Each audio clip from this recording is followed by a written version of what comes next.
Assalamualaikum warahmatullahi wabarakatuh.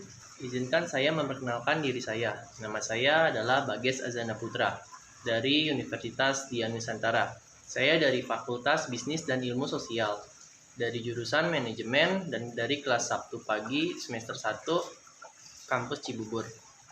Video ini ditunjukkan untuk memenuhi tugas akhir semester pengantar ekonomi mikro yang diampu oleh Bapak Laode Muhammad Iqbal.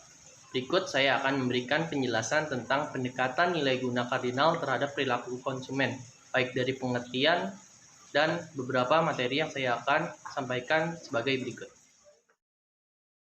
Perilaku konsumen adalah sebuah proses yang dilakukan oleh seseorang atau suatu organisasi berupa kegiatan mencari, membeli, menggunakan, menikmati, mengevaluasi, serta melepas produk yang telah mereka pakai atau nikmati.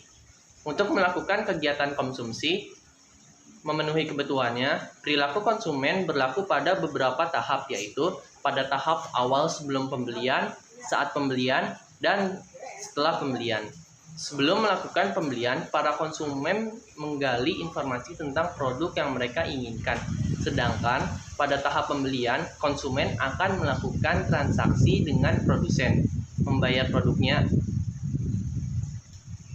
Dan pada tahap setelah pembelian, konsumen menggunakan dan menikmati produk yang dibelinya, melakukan evaluasi, serta melepas atau membuang produknya ketika mereka sudah bosan.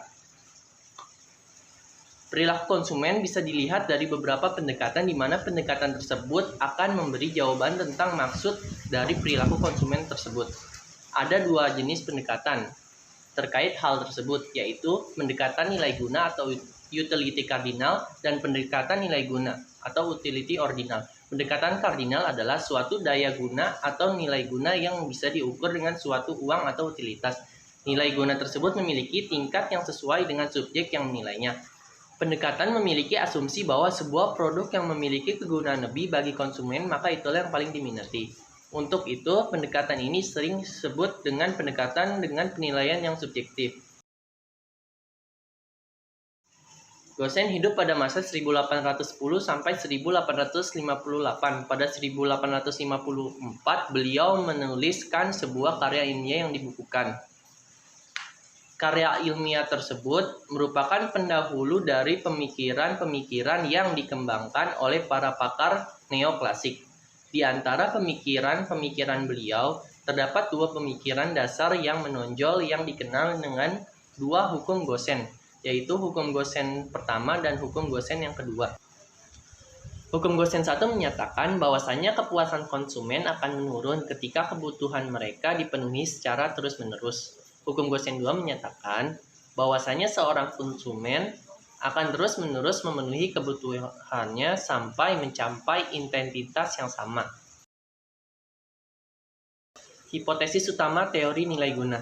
Hipotesis utama teori nilai guna atau lebih dikenal sebagai hukum nilai guna marginal yang semakin menurun menyatakan bahwa tambahan nilai guna yang akan diperoleh seseorang dari mengkonsumsi suatu barang akan menjadi semakin sedikit apabila orang tersebut terus-menerus menambah konsumsinya ke atas barang tersebut. Pada akhirnya, tambahan nilai guna akan menjadi negatif, yaitu apabila konsumsi ke atas barang tersebut ditambah 1 unit lagi, maka nilai guna total akan menjadi semakin sedikit. Apakah maksud dari hipotesis tersebut?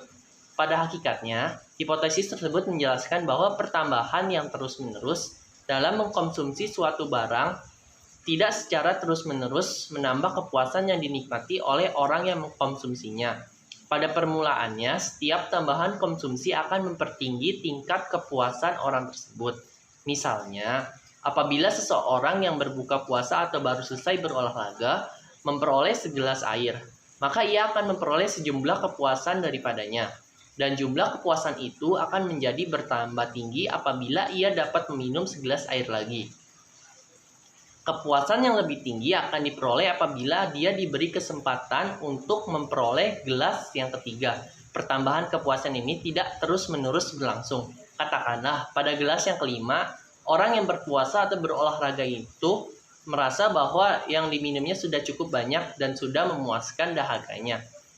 Apabila ditawarkan gelas ke-6, dia akan menolak karena dia merasa lebih puas minum 5 gelas daripada 6 gelas. Dengan demikian, pada gelas yang ke-6, tambahan nilai guna adalah negatif, dan nilai guna total daripada meminum 6 gelas adalah lebih rendah dari guna yang diperoleh dari meminum 5 gelas sebelumnya.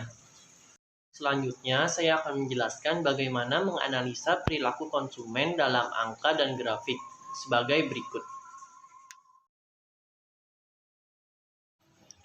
Tabel berikut menjelaskan tentang analisa perilaku konsumen dengan menggunakan data berupa angka. Di tabel tersebut terdiri dari jumlah buah mangga yang dimakan, nilai guna total, dan nilai guna marginal. Jumlah buah mangga yang dimakan adalah Q atau quantity. Nilai guna total adalah TU. Dan nilai guna marginal adalah MU.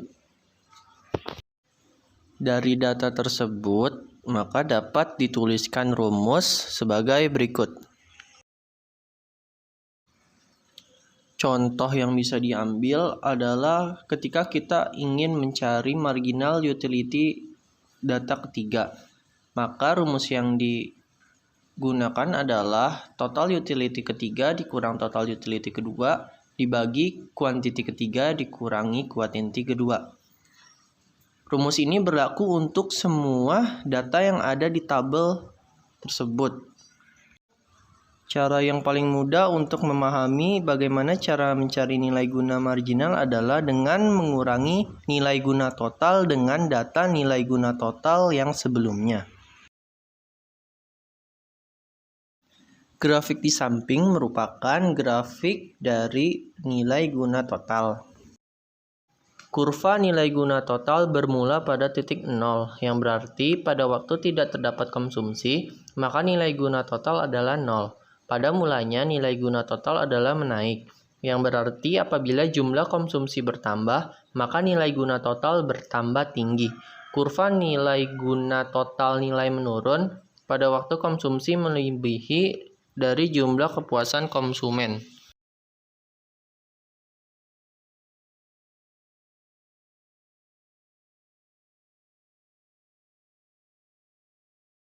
Kurva nilai guna marginal menurun dari kiri atas ke kanan bawah. Gambaran ini mencerminkan hukum nilai guna marginal yang semakin menurun. Ketika kurva nilai guna marginal memotong sumbu datar, maka sesudah perpotongan tersebut nilai guna marginal adalah negatif.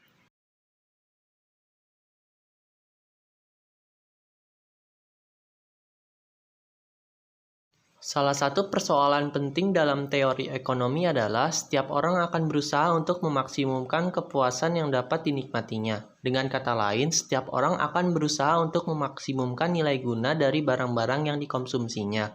Apabila yang dikonsumsikannya hanya satu barang saja, tidak sukar untuk menentukan pada tingkat mana nilai guna dari memperoleh dan menikmati barang itu akan mencapai tingkat yang maksimum. Adapun syarat pemaksimuman suatu barang dinyatakan dengan rumus aljabar sebagai berikut, di mana marginal utility barang A per price A atau harga A sama dengan marginal utility barang B per price barang B sama dengan marginal utility barang C per price barang C. Sekian pembahasan dari saya, kurang lebihnya mohon dimaafkan. Semoga pembahasan yang saya berikan bisa menjadi referensi sebagai penambah ilmu pengetahuan. Sekian dari saya. Wassalamualaikum warahmatullahi wabarakatuh.